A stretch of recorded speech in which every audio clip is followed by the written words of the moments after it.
Thank you for tuning in to I Can Get You Fly TV show, where you tune in for business after beauty school education. For the enthusiastic, ambitious student who wants to make a six-figure year income rather than a standard 20K per year, I'm your host, Stylist John. Today's lesson that we're going to talk about is aiming high. Okay? The last episode that we spoke about, we talked about constructive criticism. And the reason why we talked about constructive criticism is because sometimes you're going to have hecklers. You're going to have people that you may even be on a team with that may find things to criticize about you. And depending on who they are, what is being said about you is actually meant and designed to help construct you to be a better person. Let me give you an example of what I mean. So let's say, well, I just speak for myself, like, I have the gift of hairstyling and barbering and videography and photography, right? Not everybody likes my work, but I put forth my best foot every time I do it, okay? And sometimes there are people that say negative things about whatever it is that I do, okay? And the people that say negative things about whatever it is that I do, does it bother me? No, all it does is allow me to look at what they're saying and see, is it valid? All it does is help you become a better person to work harder at sharpening up your skill set. Now, you have two types of critics. You have the type of critic that says something that is saying it because they want you to grow, and then you have the type of person that just criticizes. Okay, two different types of critics. You have one that offers constructive criticism, and you have one that just criticizes. Okay, and we are mirror images of each other. Why? Because we are made in the image and likeness of God, and God resides inside of everybody. So sometimes when a person says something, you have to look at where they at. They may not even have the type of skill set you have, or like even doing the same thing you're doing. And sometimes people just criticize because they're looking at it and they can't do it. And so they'll say what they can't do towards you. And when they say what they can't do towards you, it's because they can't do it. And they begin to say it towards you because they don't have any other information they can offer to help you get better. And so all they do is start criticizing. Well, you bad at this or you bad at that, and you can't do this and you can't do that because they're limited. Okay? And when somebody is criticizing you because of their limitations, they begin to reflect their limitations on you. And at that point in time, you have to realize something. Why is this person criticizing me? And that's where today's lesson comes in. You have to aim higher with your goals. Why? Because there is still time to reach your goals. Your foundation will get you to the gate, but aiming higher and past the gate will get you with your goals, will help you get through it. I'm going to say that one more time. Aim higher with your goals. There is still time to reach them. Your foundation will get you to the gate, but aiming higher than your goals will get you through it. Now, why am I talking about this message on today? Well, the reason why I'm talking about this message on today is because I know in business, sometimes you reach a plateau. With all the business planning that you might do and all the business plans and all the ideas you have, sometimes situations happen where you reach a plateau, okay? And the plateau is really a litmus test to tell you where you at. When things seem to where they're not growing, at that point in time, you have to measure yourself. Okay, and why are you measuring yourself? Well, you want to measure yourself. You want to start making smart goals. Okay, and what are smart goals? Smart goals are the kind of goals that where you can measure, you can analyze, you can measure, you can retain information, and you can teach yourself things about it. Okay, now why do you want to make smart goals? You want to make small daily goals that equal weekly goals, that equal monthly goals, that equal yearly goals. Okay. Now, why is it important to make smart goals? These smart goals that you make help you get past the gate of where you're trying to get to. What do I mean by the gate? Okay, let's say one of my goals is to get on BET, in which it is. That's one of my goals. One of my goals is to get all my material on BET. Now I have connections with BET. I got people that I talk to that work for BET, okay? But that's the gate, okay?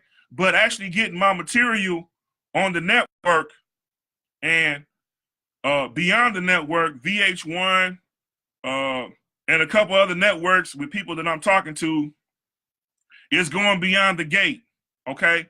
Now, why is it good to aim high? Well, sometimes you may reach a plateau with the group of people you're working with. Why do you reach a plateau? Well, you was working good together. Things seemed to flow very well, but something might have happened. You might have got excluded from the group, okay? Or you might have got set apart for whatever reason. At that time, you got to sit down and analyze yourself. Well, why did this happen? Things happen for a reason. So at that time, that's where you sit down and you reevaluate your goals. Why do you reevaluate your goals? Different people got different reasons why they do stuff. But you still want to be in business. You still have goals you have to reach. You still got a family you got to take care of. You still got resources and things that you have to where you can still reach your goals. Why? Because if they was connected to your goals, they would still have been connected with you. Why? They would have never excluded you out of the group. Why? The reason why they would have never excluded you out of the group was because they would have seen the value in you and they would have seen you as an asset. When people view you as an asset, they're not so quick to let you go. Here's the reason why I started my own business. I used to work in a factory. Every factory job that I ever worked at, they wanted me to be a supervisor. Why? Because of my leadership skills, my ability to solve problems, and my ability to try to find ways to do things faster. And one of the things that I thought about was my energy is valuable. If I'm spending 10 to 12 hours a day working inside of a factory and I'm dog tired when I get home to the point where I got to take a hot bath to soak my muscles and I lay down and I end up laying down for 8 to 10 hours and wake up and go do the same thing again, why do I want to make this my career if long term my body's going to be broken down?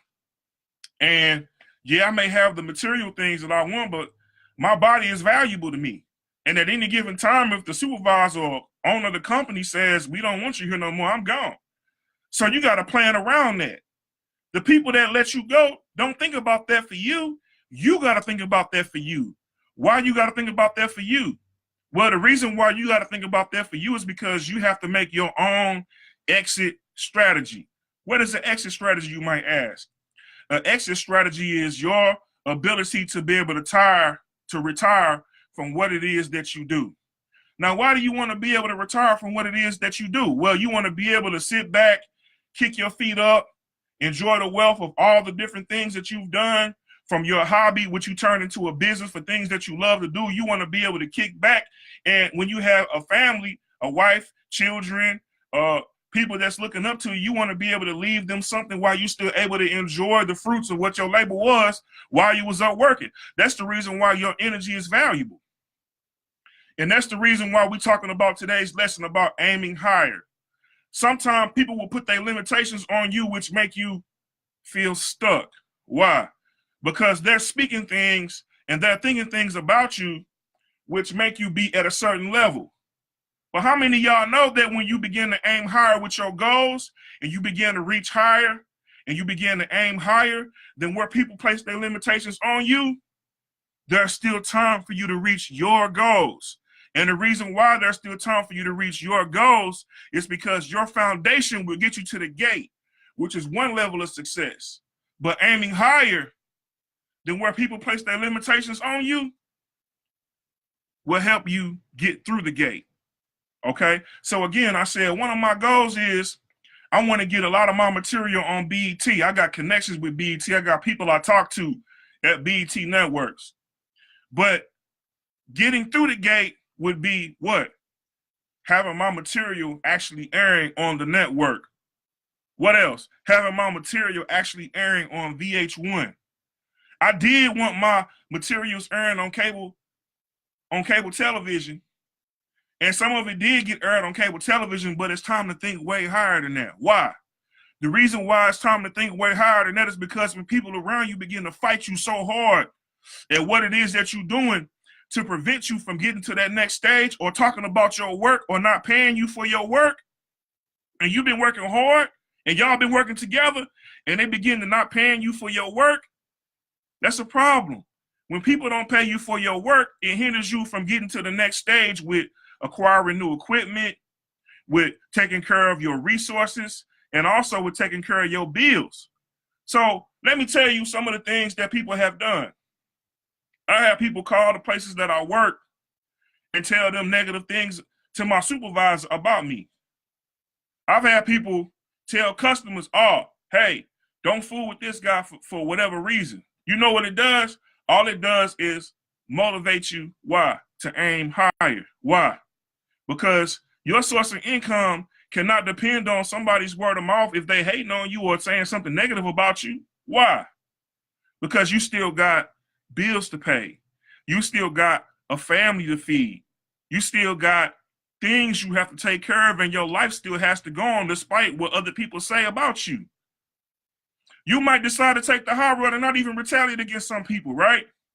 You might begin to take the high road and say, no, I'm not going to feed into that because I want good karma coming back to me. And they don't realize that God sees everything, you know? So when you decide to take the high road and say, hey, you know what? This is what I'm finna do. I'm not finna feed off into that. Why I'm not finna feed off into that? Because you still got goals you aiming for. And anybody that's successful never became successful by pulling the rug off of other people's feet. You know, people that became successful never became successful by stuffing other people down. You become successful by building people up that are around you to the point where you are so powerful, you are so important, from building up the people that are around you. When you gone, they feel the weight of you leaving. And when they feel the weight of you leaving, they feel the weight of how much you was actually able to hold, that no one can hold the position you have, because why? You was meant for that. So that's why you want to aim higher with your goals. You want to aim so high with your goals. You want your goals to be so high, and you want your goals to be so simple and so smart to where your daily goals equal your weekly goals. You want your weekly goals to equal your monthly goals. You want your monthly goals to equal your yearly goals. And when you begin to look back and you begin to look at how far you've aimed, the limitations that people placed on you that got you to the gate, which was your foundation for what you wanted to do, and why you operated the way you did, by aiming higher, it caused you to go through the gate. And that's where God begins to bless you. Why do God begin to bless you? You begin to get access in places where people probably don't even get access to. Now, why do God give you access to these places? Because he have a greater position for you than where people limit you at. The people that talked about you, the people that downed you, the people that told you that you would never do this or you would never do that or you're not good at it, because you decided to be faithful at what your gift is, and you began to work and exercise your gift anyway, despite what they said, and you work really hard to maintain a good attitude despite what they said, God begins to bless you on the inside. Now, why did he begin to bless you on the inside? Because you are an example. You are an example and a testimony to somebody else as to how you can go through obstacles by having a good attitude, or even if sometimes you might even freak out. Let's be honest. Sometimes going through situations is scary. Let's keep it real. Sometimes it is. You don't know what's going to happen. Something get thrown at you you've never even experienced before. But how you handle it and your foundational principles as you go on through it allow you to maintain a structure. And that's why you never despise small beginnings. When I first started doing makeup, I started from helping out my sisters go to the club, and I used to paint their eyeshadow on just to help them. And I didn't get paid for it. I used to put their eyelashes on for them. Now, why did I do that? Because I just was helping out my family. You know, why did I even get into makeup in the first place? Well, my grandmother was the type of woman where she had mismatched skin. She had a slight case of vitiligo, okay?